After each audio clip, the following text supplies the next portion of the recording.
Today's episode is going to be a little different. Typically, I like to pick one theme and stick to it. I'm Beryl, and the theme for today's video is corn. We're talking about hangover cures, fried chicken, canned corned beef, lazy day meals. Today, however, I'm handing the reins over to Leia, my producer. Hi. She has chosen 5 dishes for me that I don't know about yet that she thinks will delight, surprise, challenge, even possibly break my spirit. No, she would never do that. Shame. She's gonna bring each one out to me starting now. I'd like to take a moment and thank BetterHelp for sponsoring today's video. BetterHelp is an online therapy service. They have a huge network of therapists who are licensed in a range of topics who are there to help and listen. One of the things that I like most about BetterHelp is that because their network is so large, you get access to things that might not be available in your specific area. And all of their sessions are done online through either video or phone or text. To get matched with the right therapist, you go online and take a quiz and talk about your specific needs. You also talk about things that you are aiming to do in therapy. BetterHelp will take that information and match you with a therapist. And if that therapist doesn't work, you can switch as many times as you need to find the right one. I think it's great that in recent times we are talking more openly about mental health and about taking care of our mental health. Doing that can be a lot of things, but it can also include talking to a therapist. Talking to somebody who is not your friend or family member can actually be really helpful to get a perspective that feels less judgmental. If you're interested in trying it out, you can go to betterhelp.com, that's HELP, and use my code BERYL, and that will give you 10% off your first month. All right, so this dish is from Denmark, and I honestly chose it just because it looks wild. Also Vikings. Vikings. Beer and bread. Okay, here we go. My name is Michela, and I would say I am Danish by blood and American by culture. But I've been living here in Aarhus, Denmark for the past 6 years. I want to share a recipe called Øllebrød, which literally translates to beer bread. This is stale.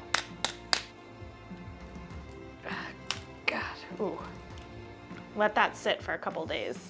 Although I don't think the name is very intuitive because it's more like a beer bread porridge, or brød as we call it here. The dish is simple, øllebrød, or Danish rye bread with hvidtøl, or a type of beer. Pouring beer poorly on camera. It's shameful. I'm literally on my knees in my kitchen right now, pouring beer into a measuring cup.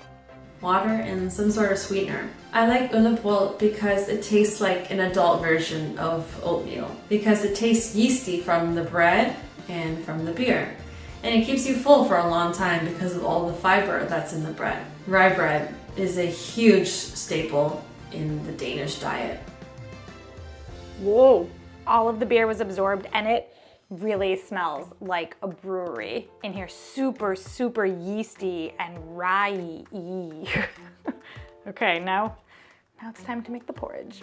Also, when you consider the history and the culture, that in old days, beer was safer to drink than water, and beer back then had more nutrients than it has now. It's like the protein shake for Vikings. I actually don't know many Danes who eat this nowadays.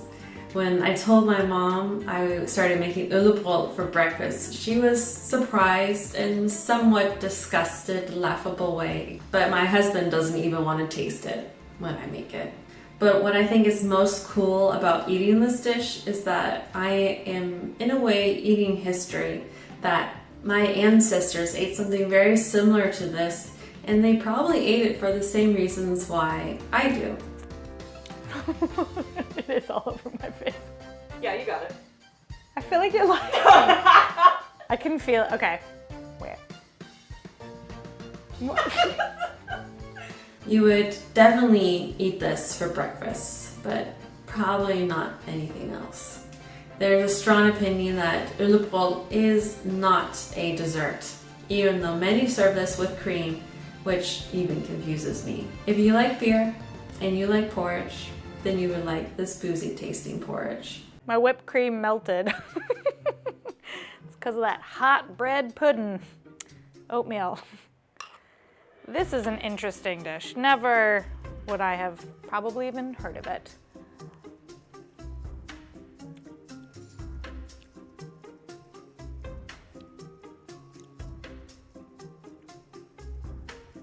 Do I like this?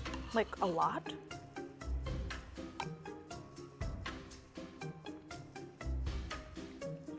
I am so perplexed right now because in my mouth, there is this beautifully textured oatmeal that is like savory and rye-y. But then it also tastes like beer and whipped cream. The texture of this is really, really good. Like the best textured porridge I've ever had in my entire life. It's got chutzpah. Do I understand why Vikings ate this? Absolutely. This is glue in your gut. This is gonna keep you full. Michela's right, it's chock full of fiber. I mean, it's like, this was just seeded rye bread cooked down with beer. I would like to put a petition out there for Michela's husband to try this. But my husband doesn't even want to taste it when I make it. If I did it, you should do it. Is this a dish I would make again? I don't know, but I think my takeaway from this is using stale bread and soaking it. What if I just soaked it with water and made a porridge out of it? I think this would be really good. It's the flavor of the beer that's kind of throwing me off. So curious. You have to come taste this. Okay. Come here. Leia. Hello.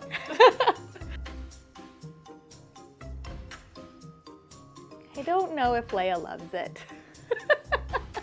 It's confusing. Like it's exactly what you said. It's confusing.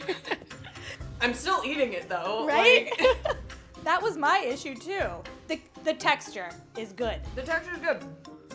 The rye flavor is good. It's the beer that's completely throwing me off. You heard it here, folks. What's next? All right. This dish is from Guyana, and it's a dish that I'm pretty familiar with, and I think a lot of people might be very familiar with, okay. But it is done in a completely different and very surprising way that I think you'll really enjoy. Ooh, we get to use the deep fryer. Yes. Hi Beryl, my name is Sherida. I'm Guyanese and I live in New Jersey. I grew up in the States, but I spent almost every holiday outside of the school year visiting Guyana. While Guyana is located in South America, our national language is English. The dish I want to share with you today is called egg ball. Egg ball sounds exactly like what it is. It's a boiled egg wrapped in seasoned and mashed cassava that is then rolled into a round ball, lightly floured, and then deep fried. In total, there's only about 3 main ingredients, but what makes it one of the best fried Guyanese foods is how simple yet flavorful and delicious it is. It's a great example of Guyanese food, which is a fusion food, and it combines at least 2 of the 6 ethnic backgrounds represented in Guyana. Testing my grip strength. That was not easy, even if the edit made it look easy. Oh, my wrist is sore. Guyana is known as the land of 6 peoples because over the course of history, 6 different racial groups have called Guyana home. Good gracious. Dough is bodacious. I need you to get up off on the dance floor. Show that egg what you're asking for. Cause I feel like cutting loose and I feel like touching you. I said, it's getting sticky in here. Egg ball is extremely common across Guyana, being that it is a typical street food. It's really economical and really filling. One day during lockdown, I remember I was making egg ball and my mom recounted so many beautiful memories from her childhood and when she was in high school and how she'd go to the vendors and get an egg ball after her classes, even when she was in nursing school. And so now I make them often for her as a surprise to bring her back to her small days or her childhood. Look at that. Look at that. Oh my God. I thought that making this was going to be so difficult. And I mean, look, I'm not at the end yet, but I'm like more than halfway through this, and this is not difficult. and it's really satisfying. Look at it, look at it. I want to eat it. I just love when things work out. Although knock on wood. Wood. People should give egg ball a try because the ingredients are super accessible and it's such a fun and functional snack. And despite being fried, it's really hearty and nutritious, and it's also vegetarian. So as we say when describing anything really fun and cool about our beautiful country, Guyana is bad. This was pretty fun to make, not gonna lie.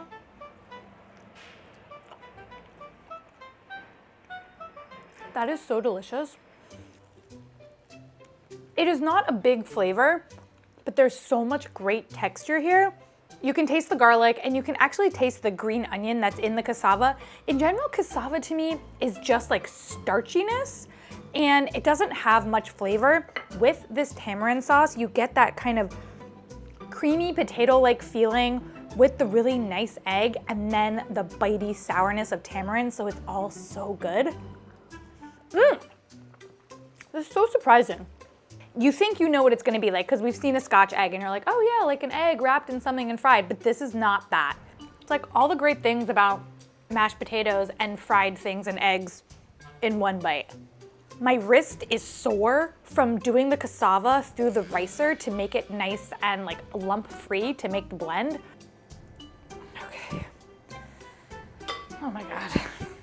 My God, do not overload it because that cassava becomes like glue when you're trying to break it down. Oh my God, it is like, it's literally like glue. This is wild. I still have an injury from it.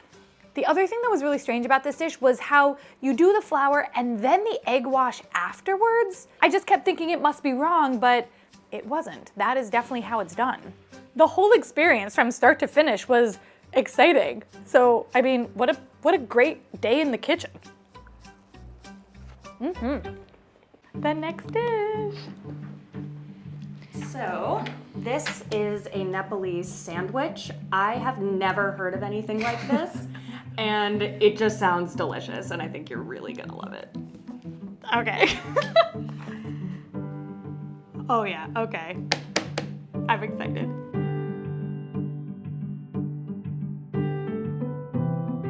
Hey everyone, my name is Aaditya. I'm originally from Kathmandu in Nepal. In this video, I will share my love of Chokha bread with you all. This is a simple sandwich with a generously spiced mashed potato filling in the center. This easy to make sandwich makes use of pantry staples which are available in every South Asian kitchen. I don't know if this is interesting to a lot of people, but when I lived in Russia, we did a lot of like homeopathic medicine type of things. And so whenever I would have rashes, and I was pretty rashy for some reason in Russia. Anyway, potato skin, because of the starch, you put on top of the rash and it helps with itches and it helps with redness and it just calms your skin a little. So yeah, potato skin for rashes and vodka for a sore throat. First of all, I create the chokha by adding spices to mashed potatoes like cumin, black salt, and amchur powder. This generously spiced filling is spread between two slices of bread and toasted in ghee until it's crispy and golden delicious. It is a very simple dish which my mom always used to make whenever we had leftover boiled potatoes. I can say with confidence that these are two of my favorite spices in my spice repertoire. Amchur, which is a sour mango powder, and black salt, which is like the saltiest salt. It's so, so good. These are two that I highly recommend. The lightly golden and crispy bread flavored with ghee is an ultimate comfort food, and you can never go wrong with carbs. While chokha bread might not be something everyone makes in Nepal, chokha is part of our culture. It has various variations which use raw bananas, yams, potatoes, eggplants, etc. It has been a constant in my life. It was regularly packed into tiffins and as a tea time snack or an early morning breakfast. Despite its low cost, the addition of ghee adds a premium touch and a gourmet flavor. 1, 2, 3. That felt pretty good. It probably wasn't that impressive, but it felt good. Whenever I cook rice or dal in a pressure cooker or a rice cooker, I always add 2 to 3 potatoes in it. If you are a ketchup lover, let me introduce you to Maggi Hot and Sweet.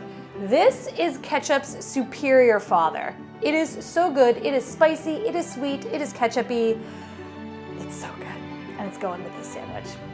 That way, when the rice or dal is ready, I also have potatoes with me, which I keep in the fridge ready at hand whenever I crave chokha bread. This is my go-to for a quick and satisfying meal. Lastly, I want everyone to try it.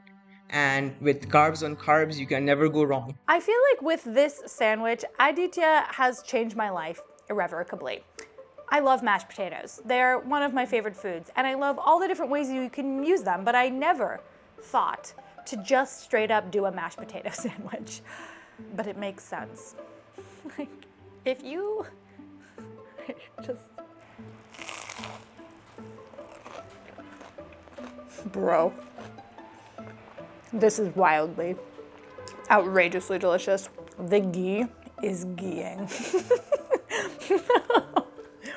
My lips feel like shiny already.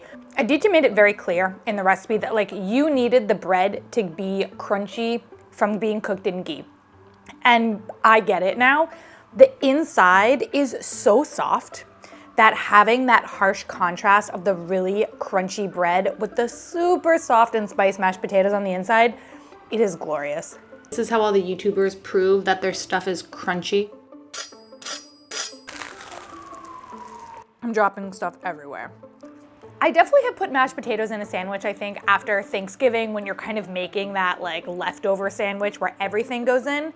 But by spicing mashed potatoes on their own, grating the almond cheese to give it like a little bit of saltiness, it's an experience. I can see this immediately being something that is going into my repertoire. It's just the perfect textural food. Next dish. What? All right, this dish is from Kenya. I chose it because I think it's going to be a little bit of a challenge for you. I see flour. There is dough, but you're going to be okay. I really believe that you're up for the challenge, and I think you're going to nail it. Oh God. Here we go. You can do it! Oh Lord. Hi everyone, my name is Lorna. I am a fashion designer based in Nairobi, Kenya, and I come from the western part of Kenya in Nyanza. But the recipe I'm sharing with you today, Mandazi, is actually a food that every Kenyan eats. So Mandazi is a fried dough recipe very similar to a donut. Lorna's recipe calls for self-raising flour. You can buy it, but you can also just make it. For every cup of flour, you need 1.5 teaspoons of baking powder. That is self-raising flour.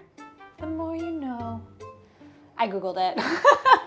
So Mandazi is a snack that is eaten either for breakfast or even in the middle of the day when someone wants a snack, or you visit any Kenyan household. Most of the time, I don't know how much lemon zest to put in, but I'm gonna put the whole lemon in because I love lemon flavor. We've got a lot of zesting to do. If anyone knows where that is from, I'm gonna be really impressed because that was a very short snippet, and also I made up the lyrics. I am gonna give you a hint because it was pretty obscure.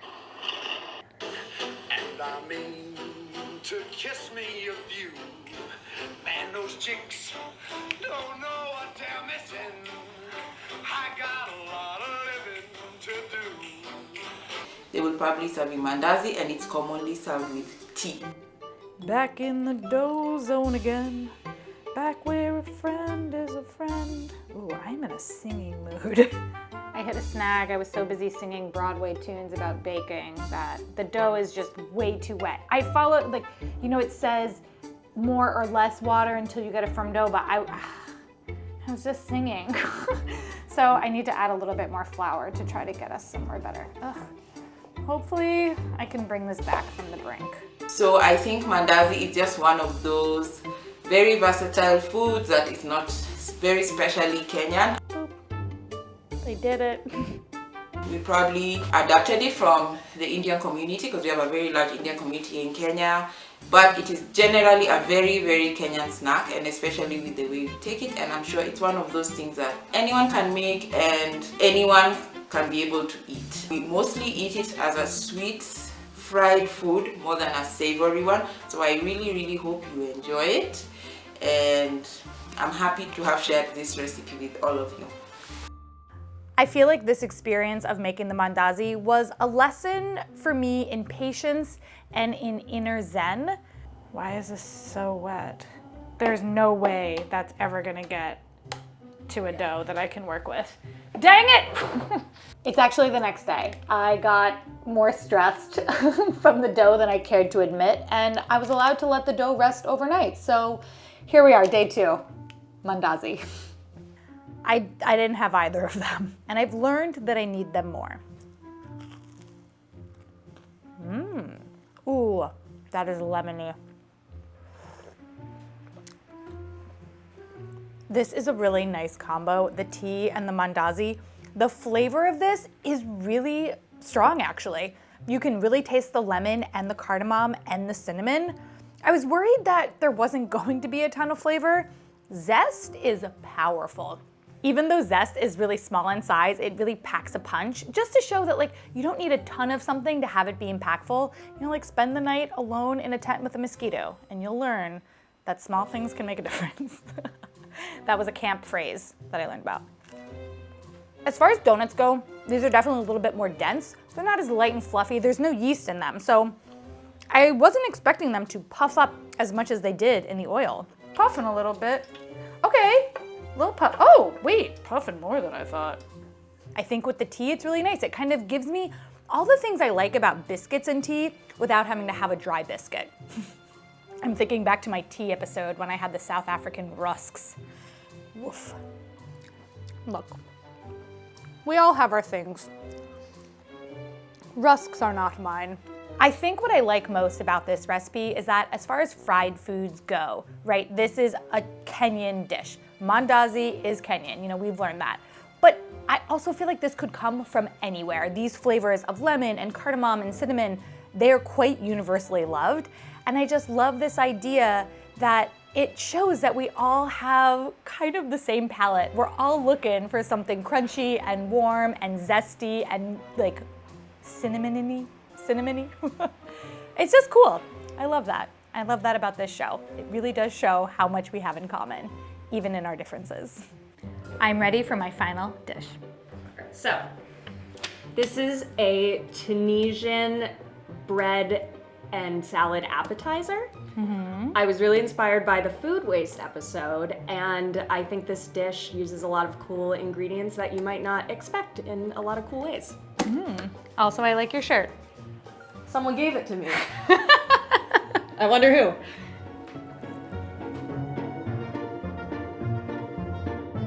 My name is Kerri-Jo and I'm from Canada. In the last 5 years, I moved to Tunisia and married a Tunisian, and so the dish that I'd like to share with you today is called Salatat Blankit. Basically, it's just an open-faced sandwich with different toppings like tuna and olives and boiled eggs. So this dish uses traditionally baguettes here, which are the cheapest form of bread, and they're used in almost every meal in most households.